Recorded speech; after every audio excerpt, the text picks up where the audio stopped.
Bienvenue à toutes et à tous. Je m'appelle Kathleen Lane. Je suis la directrice générale de Rousseau Aid-Can et votre animatrice pour la conversation aujourd'hui avec des directions générales scolaires.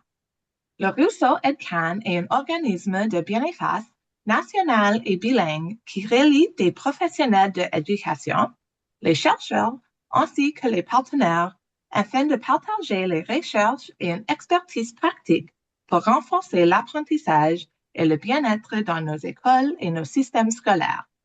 Nous publions gratuitement les outils et des ressources fondés sur les données probantes et nous organisons une grande variété d'événements virtuels pour connecter les professionnels de l'éducation de partout au pays.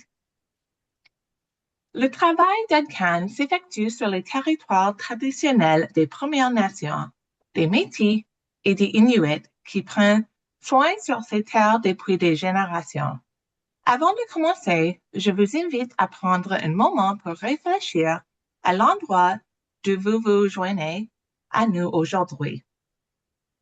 La conversation aujourd'hui réunit deux leaders provenant de différentes régions du pays qui représentent les modèles d'éducation pour créer des environnements où élèves et personnels peuvent s'épanouir pleinement.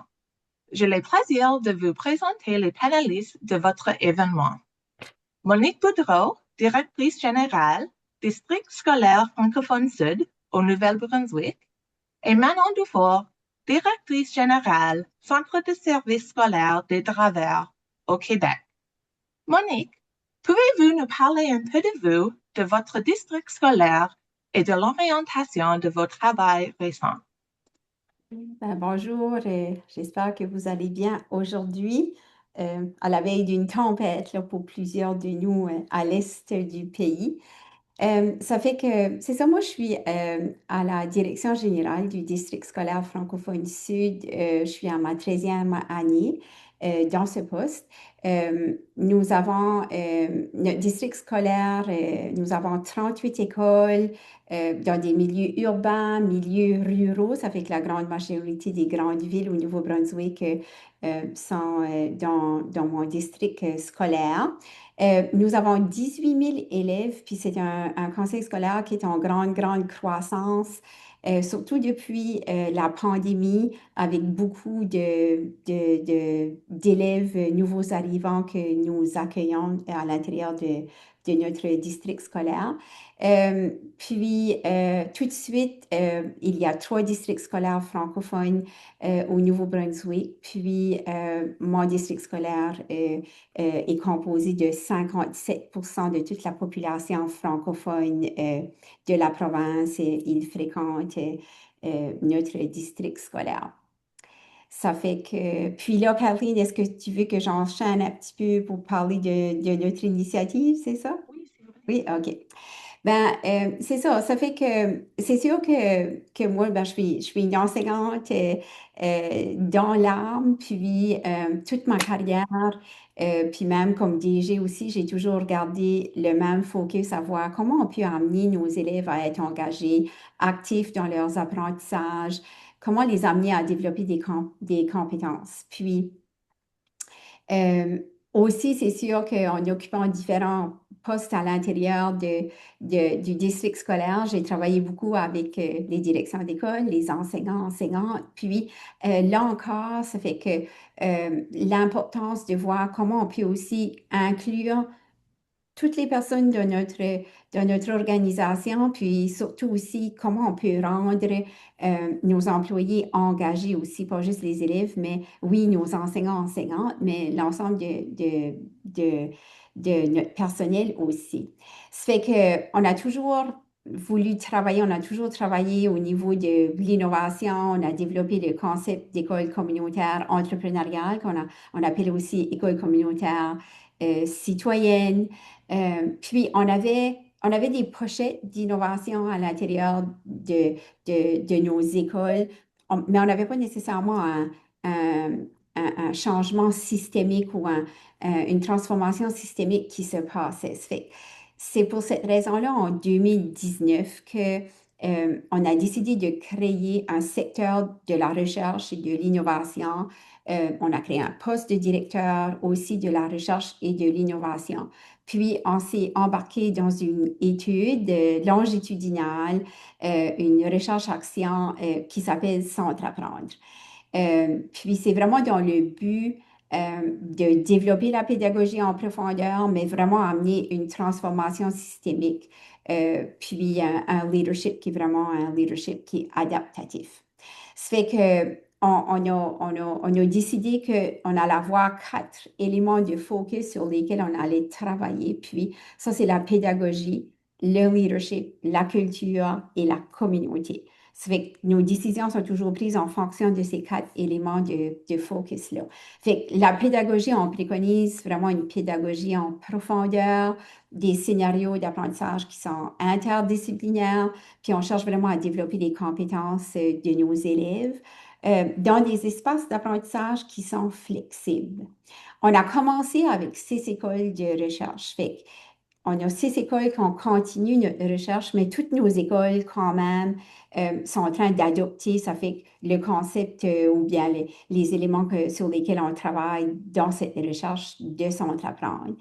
Euh, le leadership, il est vraiment au cœur de notre transformation parce que si on veut un changement systémique, il faut développer le leadership. Puis on sait que l'action se passe dans les écoles, par exemple. Si on veut développer la pédagogie, ça fait que c'est comment on amène nos directions d'école à être des réels leaders pédagogiques. Ça fait qu'on travaille beaucoup, beaucoup à ce niveau-là avec nos directions d'école.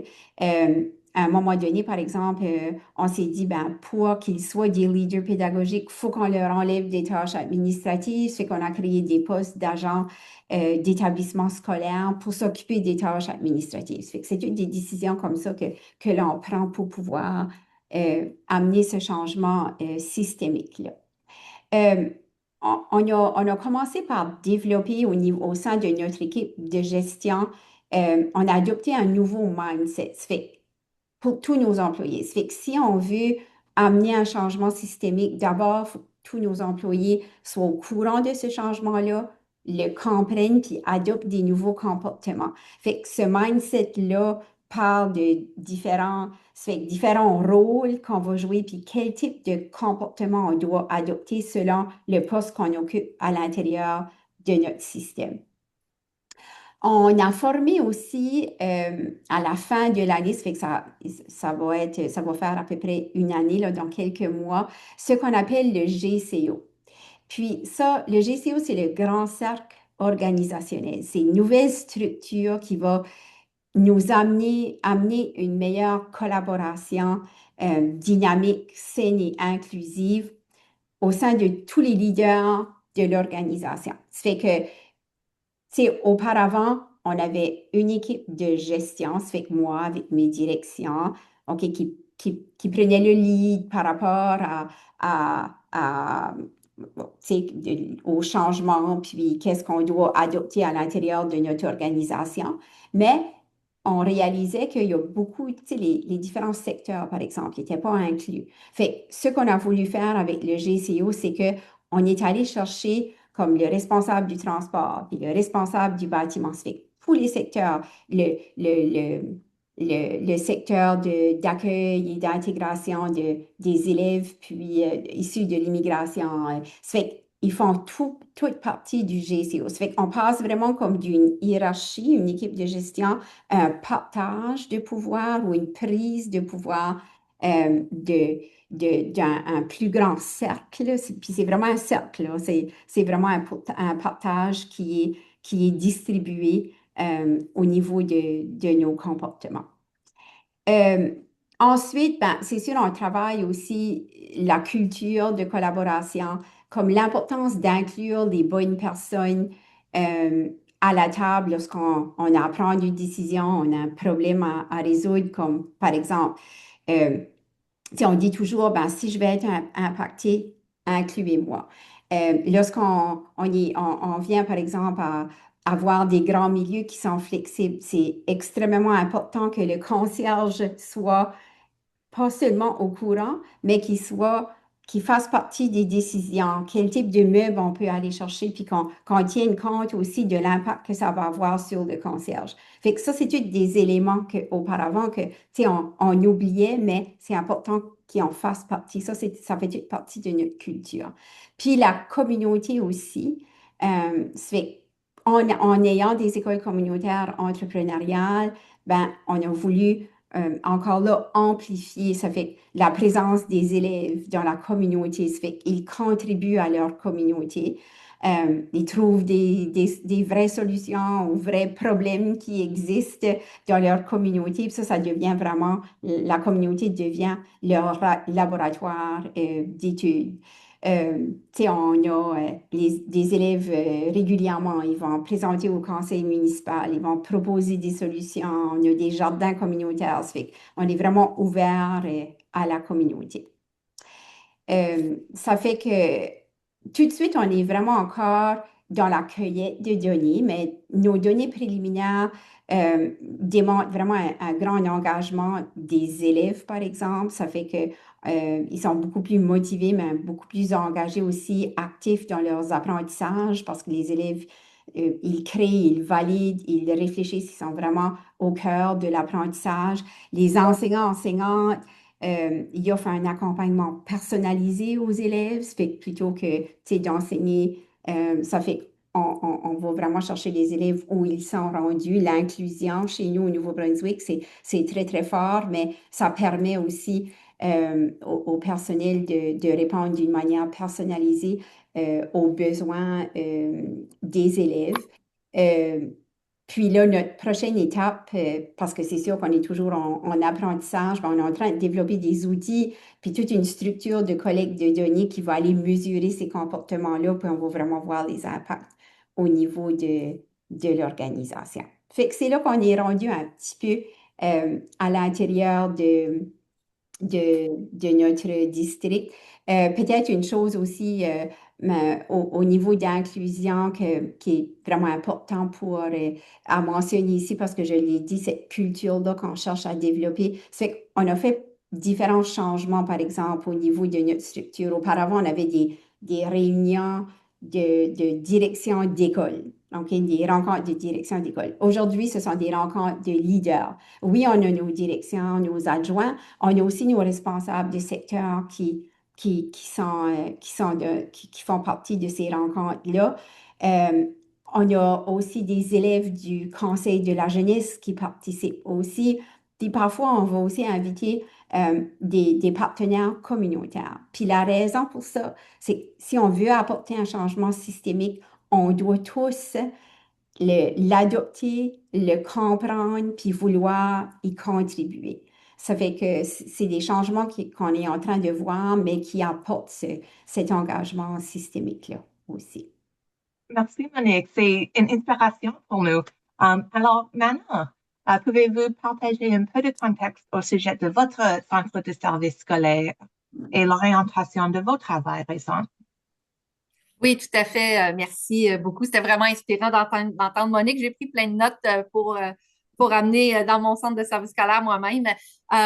Chez nous, à Gatineau, donc sur le bord de la rivière avec l'Ontario, 19 000 élèves répartis dans 28 écoles primaires, 4 secondaires et un centre de formation professionnelle et un centre de formation générale aux adultes. Milieu rural et urbain, favoriser, défavoriser, des milieux avec plus d'élèves issus de l'immigration, d'autres avec presque pas, sinon pas d'élèves issus de l'immigration, donc des milieux extrêmement variés, de petite école de 200 à grande école de 3600. Donc, vraiment, c'est très varié chez nous. Maintenant, quand je suis arrivée, moi, comme directrice générale, il y a 9 ans, je constatais que les taux de réussite des élèves étaient très faibles. En fait, ils stagnaient. Depuis plusieurs années, les taux de réussite là, sur 7 ans stagnaient à 70.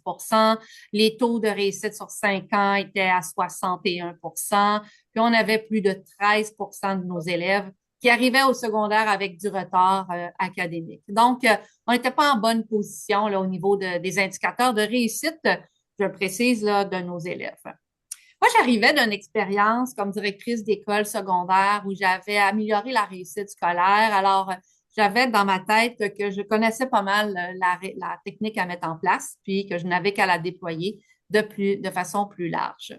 J'avais travaillé très étroitement avec les directions générales adjointes à cette époque-là, à la première année. J'essayais d'installer des choses, mais sans en expliquer pourquoi, d'où ça venait, sans avoir perçu le problème de façon collectivement. C'était moi qui annonçais des changements, puis rapidement, après une année, je me suis aperçue que ça fonctionnait pas mon affaire. Je voyais pas de changement significatif. J'ai bien compris en regardant toutes les théories sur la gestion du changement que je m'y étais mal prise. Alors, on est reparti à zéro, puis on a fait une tournée des écoles. J'ai rencontré tous les enseignants, j'ai rencontré aussi tous les gens qui travaillent dans les services, pas seulement les services éducatifs, les ressources matérielles, informatiques, etc., pour vraiment dresser le portrait des problématiques, puis s'assurer qu'on ait tout le monde le problème perçu de façon consensuelle.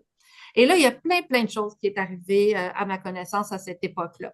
Je voyais des problèmes interreliés. Puis les problèmes ont fini par donner trois grandes catégories. On avait des problèmes de cohérence dans notre organisation. On avait des problèmes où on ne travaillait pas en collaboration et on ne soutenait pas nos enseignants en salle de classe. Donc, j'avais plein d'exemples là, de cohérence qui fonctionnaient pas. Trois personnes qui sont en train de monter un dossier pour qu'un élève soit vu en orthophonie parce qu'il y a de la difficulté à identifier les éléments importants dans un texte. Et on s'aperçoit qu'avec l'enseignant, on surligne les éléments importants. Avec l'enseignant ressources, on fait un nuage autour des éléments importants. Et avec l'orthopédagogue, on fait un nuage autour des éléments non importants dans le texte parce qu'ils disparaissent dans le ciel. Et donc, avec beaucoup d'amour, ils m'ont raconté ces histoires-là.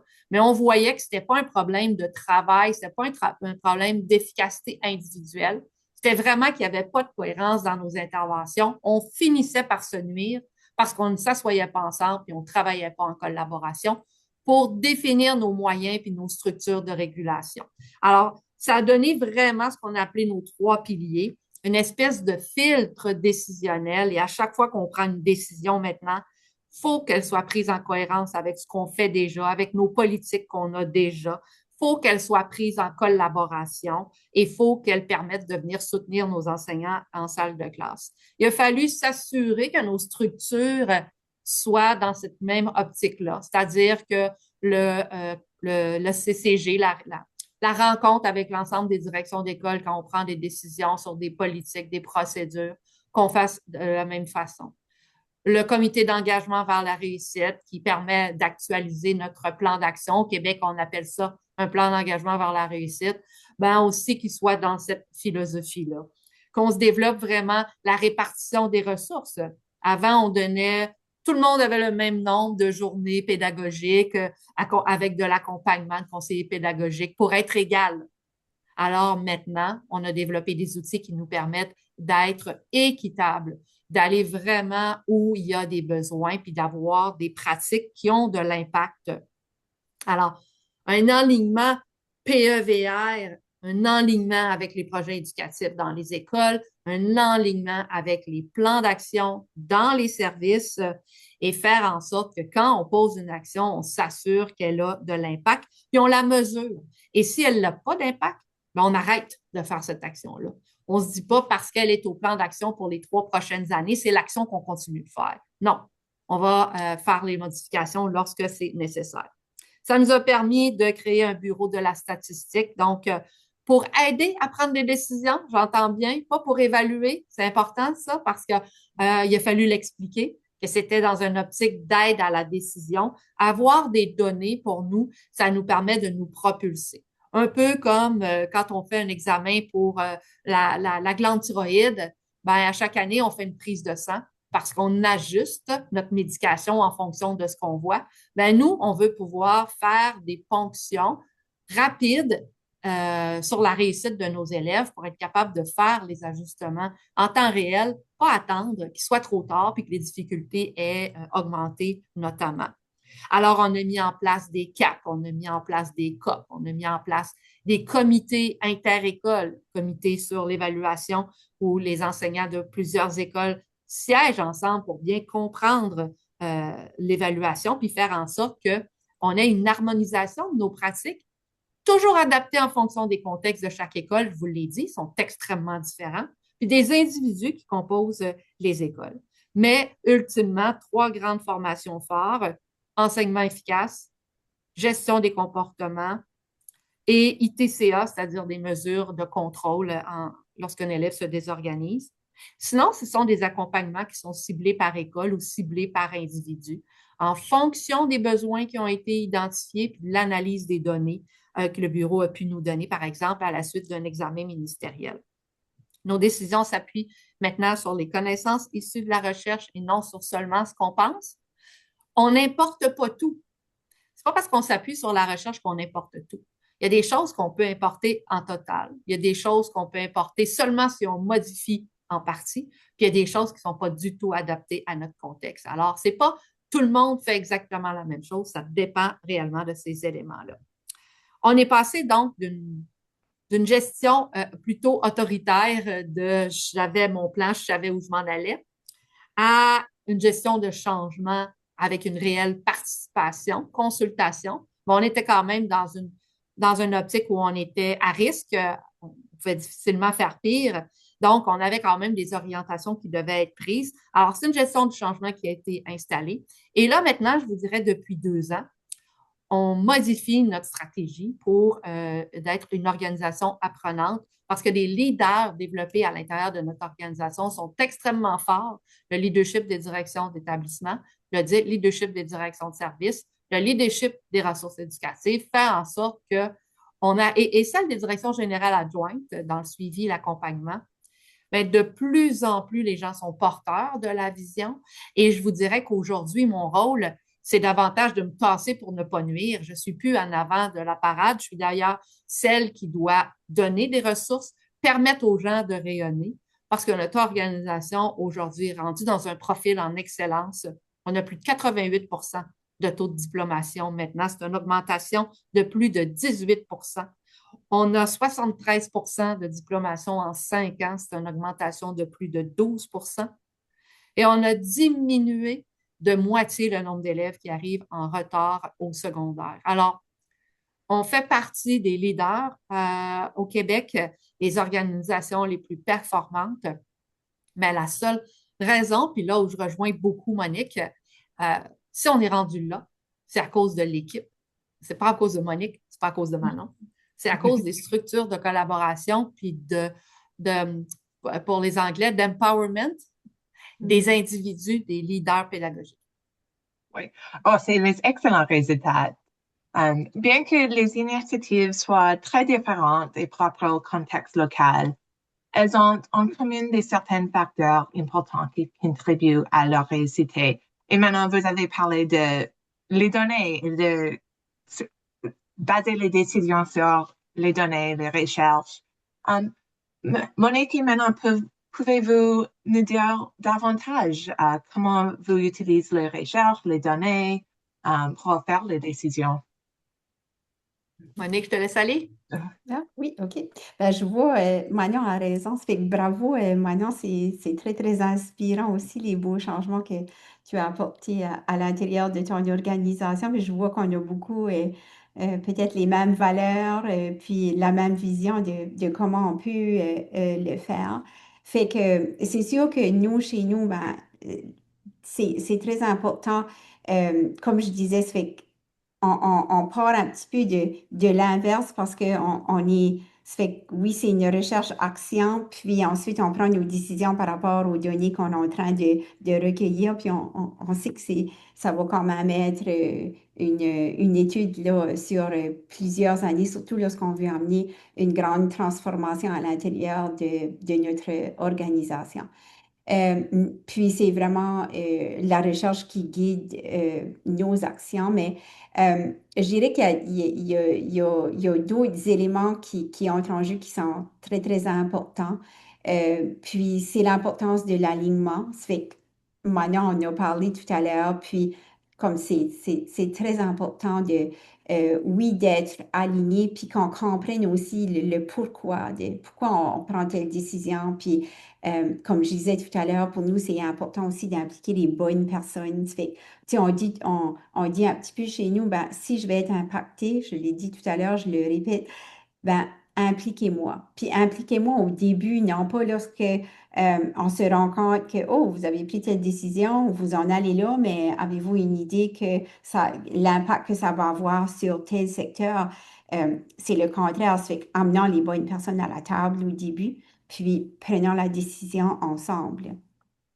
Mais l'alignement aussi par rapport à la recherche, par rapport à nos plans d'amélioration aussi, nous, on appelle ça un TBE, un tableau de bord équilibré. Ça fait qu'on a un au niveau du district, puis dans les écoles aussi, on a un. Ça fait que oui, les initiatives peuvent être différentes, OK? Un petit peu comme le test dont Manon parlait, la prise de sang. Ça fait que oui, il va y avoir cette prise de sang-là, mais si j'ai une école de 65 élèves, comparativement à une école de 1000 élèves, c'est sûr que les interventions vont être différentes. Ça fait puis ça appartient à chaque école, au niveau des leaders, puis tout ça. Mais c'est important quand même qu'on soit aligné. Aligné aussi avec le conseil d'éducation. Nous, on a un conseil d'éducation qui a une politique de finalité, mais comment on s'assure aussi que ça soit aligné avec le plan d'éducation aussi de la province. Fait que tout cet alignement-là au niveau macro, mais au niveau aussi à l'intérieur de notre district qui est basé sur nos 4 éléments de focus, qui sont basés aussi sur notre plan d'amélioration aussi ou notre TBE. La communication qui est clé. OK? Ça fait, comme je disais tout à l'heure, l'importance, oui, de bien communiquer, mais d'impliquer aussi les bonnes personnes, de comprendre le pourquoi. Ça fait que nous, c'est avec notre GCO, notre grand cercle organisationnel, c'est là qu'on voit que cette communication-là, cette éducation-là va pouvoir se faire parce qu'on a des représentants de tous les secteurs pour bien comprendre pourquoi on apporte ce changement-là à l'intérieur de notre organisation. Au niveau pédagogique, l'importance de la présence des DEA, les DEA, c'est les directions exécutives à l'apprentissage, fait qui accompagnent les équipes pédagogiques et les directions d'école. Ça fait que leur importance dans les écoles, leur importance à développer ce leadership pédagogique-là de nos directions d'école. Ça fait on a différentes des exemples de pratiques gagnantes. Un exemple, c'est nos marches pédagogiques. Ça fait que les marches pédagogiques, c'est une marche dans laquelle on se déplace dans une école, puis on va amener des personnes aussi. Ça fait qu'il y a d'autres directions d'école qui vont venir voir, OK, cette école-là, elle performe bien, elle a des pratiques gagnantes dans un tel domaine qui amène par exemple la littératie structurée. Ils sont vraiment, mais on va faire une marche pédagogique puis on va aller voir comment est-ce que ça se passe dans cette école-là. Puis les conseillers, les leaders pédagogiques sont présents. On invite même le ministère à participer à ces marches-là pour amener les gens à mieux comprendre, puis à qu'est-ce qu'on est en train de faire, puis aussi à partager ces pratiques gagnantes. Euh, les directions d'école, ils participent lors de ces marches-là ou lorsque les DEA, avec leur équipe, les leaders ou les agents pédagogiques, vont visiter les écoles parce que ça se passe régulièrement pendant l'année pour, justement, c'est pas pour évaluer, mais c'est pour offrir cet accompagnement personnalisé-là. Puis c'est pour s'assurer aussi qu'on réponde vraiment à leurs besoins qui est personnalisé. Ça fait qu'on va faire des pré-matchs, on va faire des post-matchs pour vraiment bien accompagner, offrir cet accompagnement-là, amener nos directions d'école aussi à réfléchir davantage par rapport à leurs pratiques. La dernière chose que je dirais aussi, une des choses aussi qu'on a fait, nous, chez nous, pour la composante communautaire, c'est qu'on a créé un comité de coalition. Puis ça, c'est les grands leaders, puis nos partenaires communautaires. le postsecondaire, les grandes institutions, ça peut être financière, de francophone là, au Nouveau-Brunswick, le Conseil économique, par exemple. Ça fait qu'ils font partie d'un comité de coalition, se rencontrent plusieurs fois dans l'année aussi. Puis eux autres, ben, ils nous guident aussi. Qu'est-ce qu'on a besoin dans nos écoles? C'est quoi leur réalité? Qu'est-ce qu'on a besoin de développer? Ça fait que ça aussi, ça influence beaucoup, beaucoup nos décisions pour encore toujours essayer d'être ciblé puis être aligné. Je ne veux pas répéter, Monique, ce que tu as dit, mais des fois, dans d'autres mots, en fait, ça ressemble vraiment, les facteurs de réussite qu'on a eu chez nous sont vraiment similaires aux vôtres. Peut-être la communauté, je te dirais, à laquelle on a besoin peut-être de réfléchir davantage, mais l'important d'avoir des dispositifs d'échange, d'analyse, de discussion déjà structurés, prévus à l'horaire, pour l'année scolaire parce que le temps va vite et puis on se dit on va le faire, puis finalement on le fait jamais. Donc, quand ces dispositifs-là sont déjà là, ils font partie de la culture et ça permet aussi de faire en sorte que les initiatives sont pas tributaires des individus. Pour moi, ça, c'est essentiel que quand je prendrai ma retraite, par exemple, ben que ces éléments-là aient été construits ensemble, développés, pensés ensemble pour les réalités du terrain, puis faire en sorte que ça réponde aux besoins, mais qu'il y a déjà cet environnement-là structurel que les gens veulent pouvoir poursuivre d'avoir. L'autre élément, c'est le développement des compétences de leadership instructionnel, des directions d'établissement, toute l'insertion professionnelle chez nous. On avait quelque chose de très structuré pour les enseignants. On a développé pour nos directions d'établissement, puis en ce moment, on est en train de développer pour les autres corps d'emploi les dispositifs d'insertion professionnelle. On a de plus en plus de personnes qui sont pas légalement qualifiées ou qui entrent dans la fonction. Donc, comment on fait pour s'assurer que ces gens-là connaissent la vision puis que leurs pratiques sont déjà en lien avec ce qu'on fait chez nous, c'est-à-dire ce travail collaboratif-là, qui puisse porter nos valeurs aussi quand on fait du recrutement. Ben voici ici au travers, c'est ça nos valeurs, c'est comme ça qu'on travaille. Est-ce que ça tente de venir dans ce modèle-là? Et ça fait en sorte, dans le fond, qu'on a de plus en plus de cohérence au niveau de notre organisation. Ce leadership-là est développé évidemment par des formations, la formation continue aussi, la plupart de nos directions. Au Québec, on doit avoir un DESS pour aller en direction, mais de plus en plus, ils continuent à la maîtrise, même au doctorat ou en formation continue parce qu'ils y croient.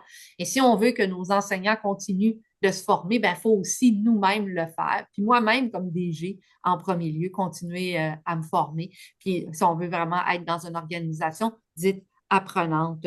Sinon, ben, faire en sorte que nos objectifs sont réalistes, réalisables, co-construits avec des indicateurs de qualité, peu d'indicateurs, 5 à 7. Dans le premier PEVR, il était magnifique, très, très beau. Il y avait une 50aine de pages. Personne ne pouvait le résumer. Même moi, il fallait que je le ressorte. Donc, le PEVR qu'on a fait dernièrement est à 4 pages. Le prochain en aura peut-être encore moins, mais ce qu'on a dedans, tout le monde le sait et peut le résumer. Ça passe le test du corridor. Pourquoi 5 à 7? Un de mes collègues a amené un concept que j'aime beaucoup. C'est quand on en a plus que ça, on est obligé de sortir notre feuille pour suivre nos indicateurs. Et donc, on en a trop et on peut avoir des indicateurs melon d'eau. Un indicateur melon d'eau, c'est un indicateur qui a l'air vert de l'extérieur, mais quand on creuse un peu, il est rouge à l'intérieur. Donc, peu d'indicateurs qu'on peut réellement suivre. Puis, je l'ai dit tantôt, se permettre là, d'ajouter, d'enlever et développer une culture où on peut mettre un genou par terre, mais on n'en met pas deux parce qu'il y a toujours quelqu'un pour nous soutenir. Et ça veut dire qu'on est en recherche de solutions quand on découvre des problématiques et non en recherche de coupables. Puis ça, c'est un beau discours. Il faut que les bottines suivent les babines pour que les gens se sentent dans un milieu sécuritaire pour être capable de faire des innovations, mais pour être capable aussi de nommer leurs difficultés puis de dire, oh, ici, moi, j'ai besoin d'aide. Et c'est bien vu d'avoir besoin d'aide, c'est pas un jugement. Alors, c'est important d'être le gardien de ça pour permettre aux gens de vraiment contribuer. Pour moi, ce sont pas mal les facteurs qui... Puis la présence terrain, Monique le soulignait tout à l'heure, les DGA sont dans les écoles, j'y vais aussi. On est près des membres du personnel le plus possible, évidemment, dans les contraintes et les limites de notre travail, mais l'idée, c'est d'être là quand quelqu'un nous parle d'un problème, bien, on se déplace puis on va voir dans la classe. Pas qu'on ne fait pas confiance aux intervenants, c'est que les gens sentent qu'on est réellement impliqués. Parce que on les a impliqués de plus en plus dans les décisions, puis c'est le changement que j'ai parlé tantôt dans les 2 dernières années. Mais nous aussi, il faut qu'on soit là. C'est facile, sinon, de prendre une décision dans notre bureau. Alors, c'est les facteurs de réussite que je voulais compléter. Oui. Alors, vous avez tous les deux bien réussi à créer l'aliment, de réussir, mais je sais que c'est pas facile. Quels ont été vos plus grands défis lorsque la mise en œuvre du changement systémique, le changement de culture, et comment avez-vous surmonté? Maintenant, Bon, je commence? oui. Ben, en fait, la première chose, je pense que c'est la peur d'être évalué quand on commence à parler de données. Que ce soit nous qui soient évalués. Donc, je l'ai dit tantôt, mais il ne faut pas qu'il y ait de surprise. Il faut travailler en amont avec les syndicats, avec les membres du personnel. Il faut qu'on fasse des démonstrations. On commence plus petit. On ne peut pas arriver très gros. Il faut arriver de façon incrémentale puis faire en sorte que les gens adhèrent. Puis ensuite, ben, petit à petit, on contamine. Il ne faut pas être pressé, même si on a en tête notre finalité, ben, il faut permettre le temps d'appropriation. Un changement de culture, c'est se fait au travers de plein d'autres changements, puis plein d'autres affaires qui arrivent. Les gens ne peuvent pas dire, ah, pour changer la culture, je vais mettre de côté pendant 3 semaines ma classe.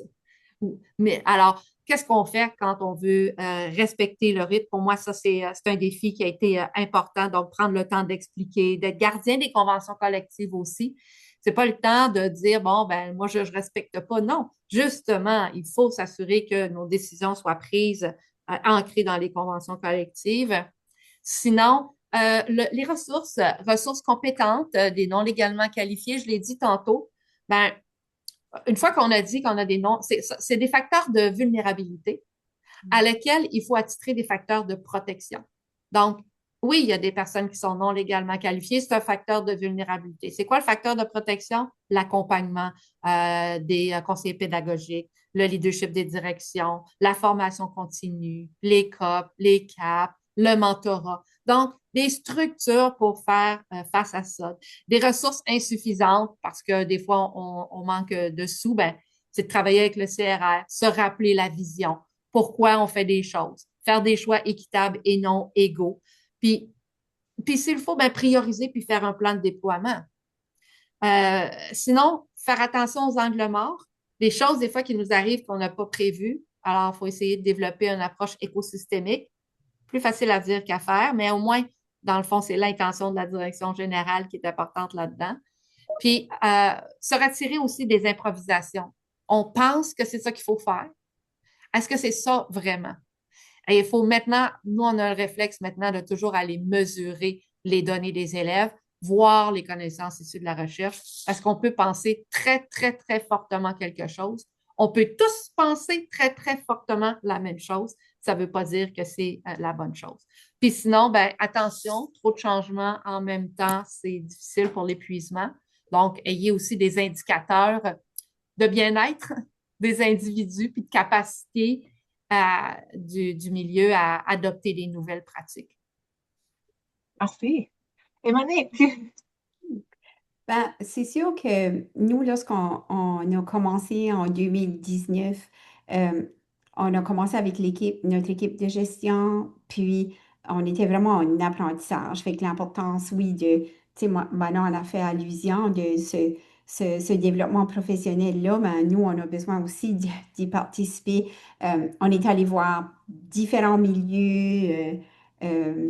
En Amérique du Nord, où est-ce qu'il y avait adopté un changement, qu'est-ce qu'on cherchait, qu'est-ce qu'on voulait, puis on était en apprentissage ensemble. Puis ça allait très bien parce qu'on co-construisait cette transformation-là qu'on voulait avoir, mais on a ce qu'on a appelé la COVID qui est arrivée. Puis la COVID nous a séparés au niveau de notre équipe parce que on a une partie de notre équipe dans moi qui a dû se concentrer beaucoup sur toute cette gestion. Euh, Puis ensuite, on a des écoles qui ont continué d'avancer dans cette transformation-là, puis on a certains membres de l'équipe de gestion qui ont continué à avancer. Puis après quelques années, qu'on a commencé à évaluer les choses, ben, c'est là qu'on a vu qu'il y avait vraiment comme une inégalité dans la compréhension, que tout n'avait que nos plans n'avaient pas été co-construits, que les gens ne comprenaient pas. Fait que ça a été un défi à surmonter. C'est sûr que ça a quand même pris du temps pour qu'on se rallie de nouveau ensemble, puis qu'on essaye de voir, OK, comment est-ce qu'on peut apprendre ensemble, puis comprendre aussi les changements qui se sont produits. Ça fait que ça a été un défi qu'on a certainement vécu. C'est sûr qu'on se rend compte de l'importance, cette importance-là de communication, la résistance au changement, souvent due à la peur.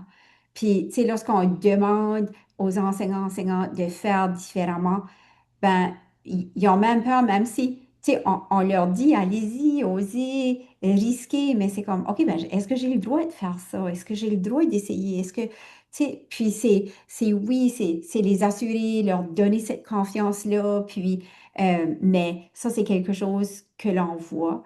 Euh, Manon a parlé tout à l'heure d'un plan de déploiement, mais c'est sûr aussi, tu sais, lorsque nous, on est parti avec nos 6 écoles de recherche, puis ensuite, c'est sûr que toutes les écoles aussi, ils font partie maintenant de cette transformation-là, de ce changement-là, mais un des éléments qu'on se rend compte, c'est l'importance de la direction d'école. C'est qu'on ne peut pas forcer un changement. C'est qu'on doit le travailler, puis on doit permettre à chacun aussi d'évoluer puis d'avancer selon leur rythme. Fait qu'est-ce que nous on demande, c'est que chacun ait un plan de leur TBI de voir comment on peut adopter cette transformation-là, mais elle ne peut pas être pareille partout. On doit vraiment offrir cet accompagnement personnalisé, puis respecter aussi le rythme, puis le temps, selon le contexte, selon la situation de chacune de nos écoles, puis de chacun de nos secteurs. Alors, merci beaucoup. Merci Manon et Monique d'avoir partagé vos réussites et expliqué comment vous avez surmonté les défis rencontrés en menant les changements dans votre district scolaire pour améliorer l'apprentissage et le bien-être. Le travail que vous avez accompli est une source d'inspiration et vous avez offert une nombreuse d'idées de considérer.